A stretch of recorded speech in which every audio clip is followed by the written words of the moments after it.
में 1 बजे तक रहते थे और जो ऊपर रहती थी उनके पास में 4 बजे तक रहते।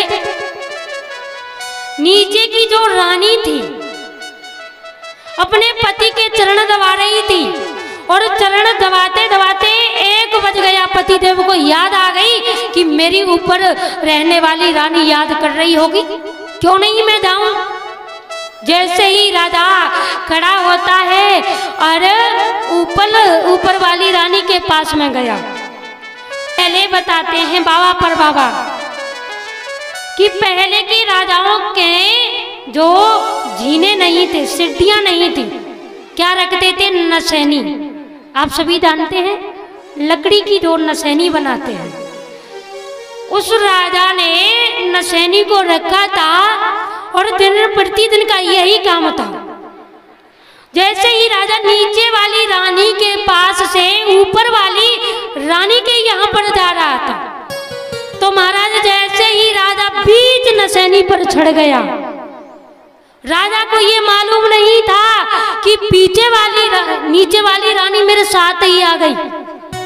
राजा बीच नसैनी पर जैसे ऊंचे को हाथ किया चढ़ने के लिए, महाराज नीचे वाली ने तो पैर पकड़ लिए और ऊपर वाली ने, अब राजा जैसे हम कर रहे हैं वैसे ही, अब तो राजा सोचने लगे कि हे भगवान हम क्या करें, घबराने लगे।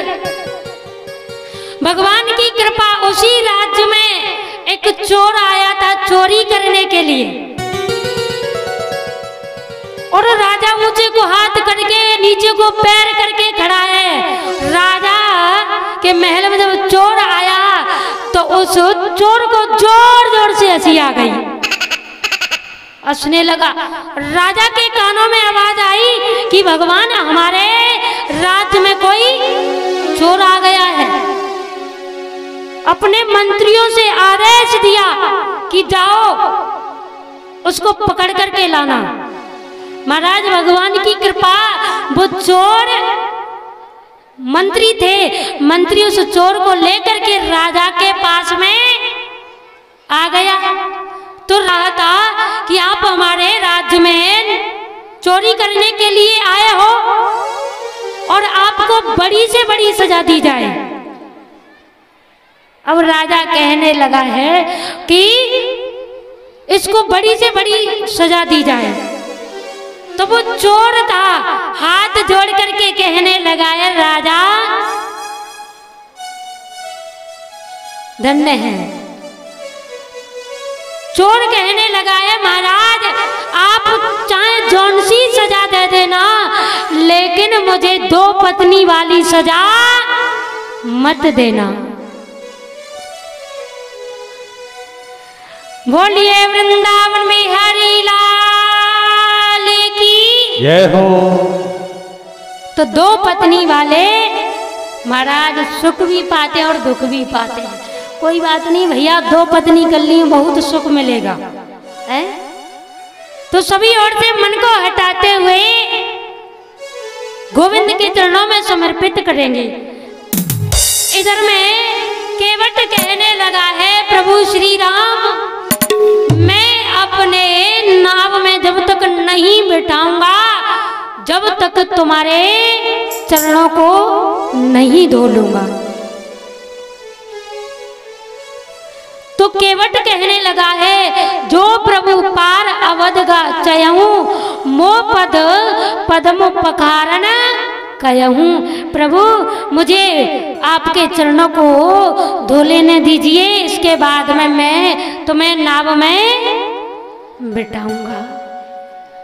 तो उसी समय केवट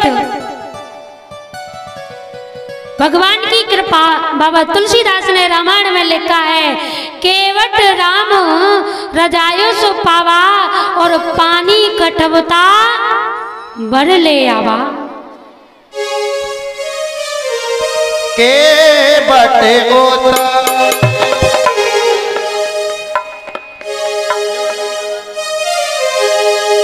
केवट राम रजाय सो पावा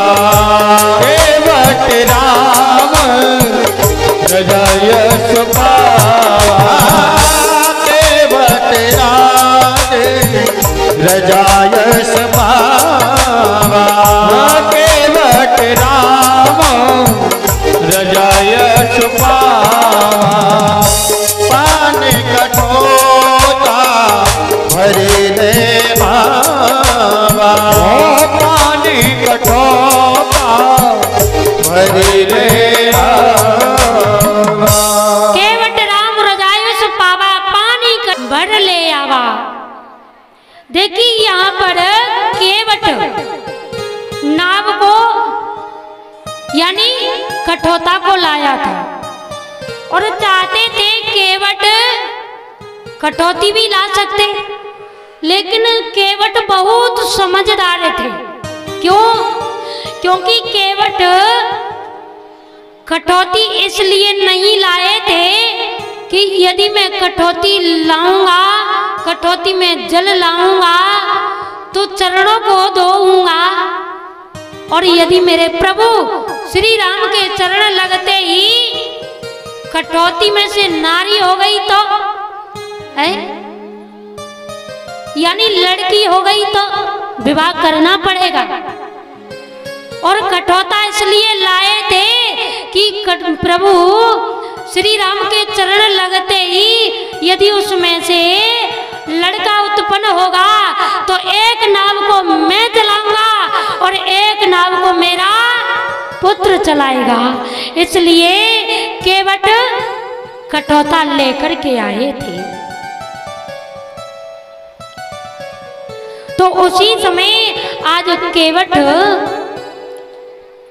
कठौते में पानी भर लेते हैं और प्रभु श्री राम के चरणों को धोना प्रारंभ करते हैं। और केवट ने प्रभु श्री राम से अपने चरणों को उस कटौते में रखवा लिया और कहने लगे, धन्य प्रभु, आज मुझे तुम्हारे चरण मिल गए, आपने मुझे बहुत परेशान किया था। और आज केवट प्रभु श्री राम जी के चरणों में बार बार निहारता है, कहने लगा है प्रभु मेरा जीवन धन्य हो गया, और आज चरण वंदना करने लगे हैं। हे नाथ मुझ अनाथ